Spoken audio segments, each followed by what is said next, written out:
There was an incident at the Grammys.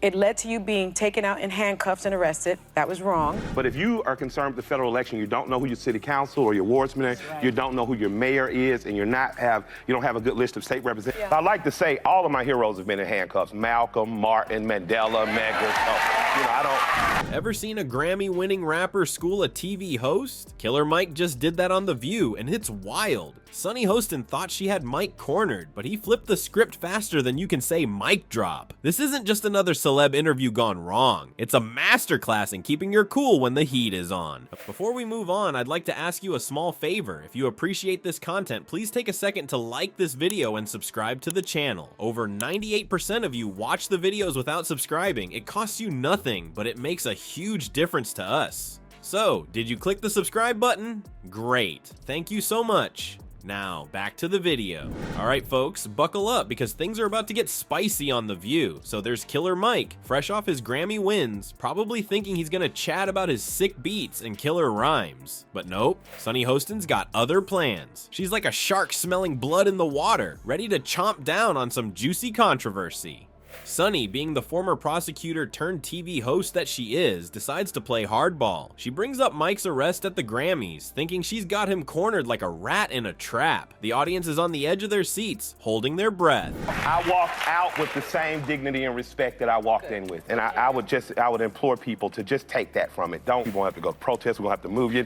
They're panicked and I'm just kind of sitting there and I begin to invoke thanks. I thank God for bringing me where I was. Is Mike gonna lose his cool? Is this gonna be another celeb meltdown moment? You can practically hear the producers salivating at the thought of those sweet, sweet viral clips. But wait. Plot twist. Mike's not sweating. He's cool as a cucumber, probably cooler than the studio AC. It's like watching Neo dodge bullets in The Matrix, except instead of bullets, it's Sunny's gotcha questions.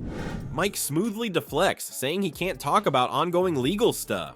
Smart move, Mike. Bet Sunny didn't see that coming. She's probably thinking, dang, I should have stuck to asking about his favorite color or something. But Mike's not done schooling Sunny just yet. He drops some serious wisdom, comparing himself to civil rights heroes. I like to say all of my heroes have been in handcuffs. Malcolm, Martin, Mandela, Medgar. So, I don't. But can you just give us some sort of description because people are they're talking too much. Stage was overcrowded. I think the winners were exuberant.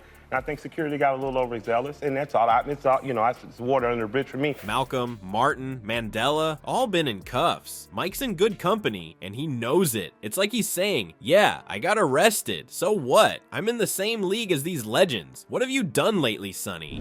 Instead of getting all defensive and huffy, Mike turns this whole thing into a lesson about dignity. He walked in with respect. He walked out with respect. Boom. Mic drop. The audience is probably thinking, dang, this guy should be teaching a masterclass in handling tough situations. There was an incident at the Grammys. It led to you being taken out in handcuffs and arrested. That was wrong. I'm a former prosecutor. Yeah. And there were some other headlines that came out. And I was very upset about it. Yeah. Obviously, it's an ongoing legal matter, so I don't know how much you can say about it. Well, as a prosecutor, you know I can't say it. You can't say much because it was unnecessary, and you don't do that on that special night.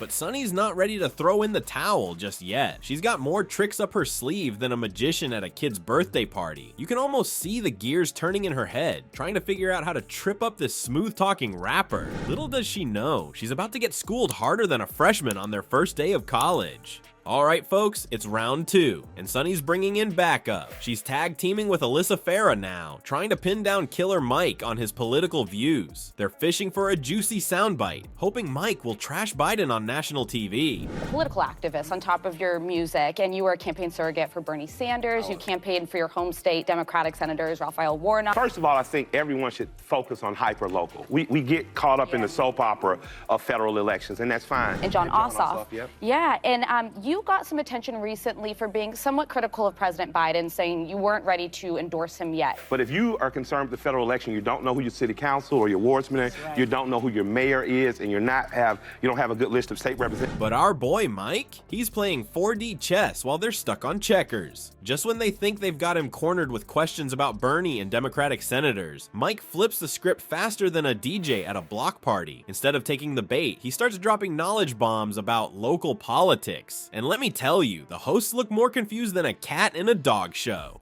If you are concerned with the federal election, you don't know who your city council or your mayor is, Mike says, cool as a cucumber. My most important election is going to be in about a year and a half for who my mayor is going to be.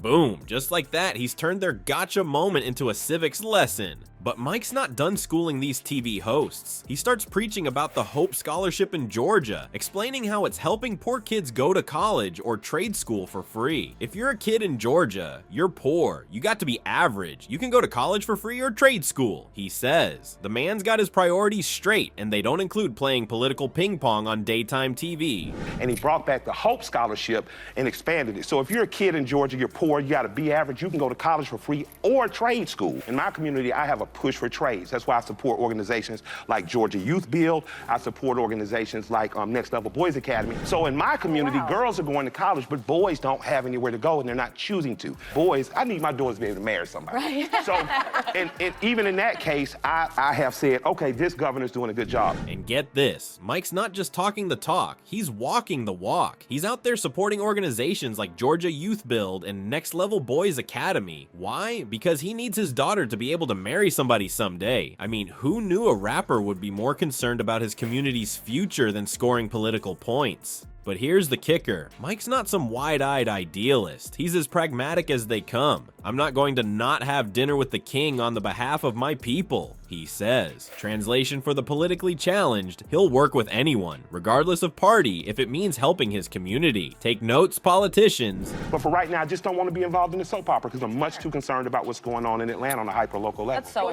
You cannot like me, but don't lie on me. I saw someone I really respect, a black woman who's a commentator. A little bit with your support of Kemp, but let me tell you this. Not supportive some of Kemp. his That's policies. I mean, that's some misinformation. You don't support him. You like his policies. Well, I support some specific ones he named. Beyond it, he's the governor of my state, so I have to be involved with him. Well, folks, it looks like Killer Mike just schooled us all on how to handle a hot seat situation.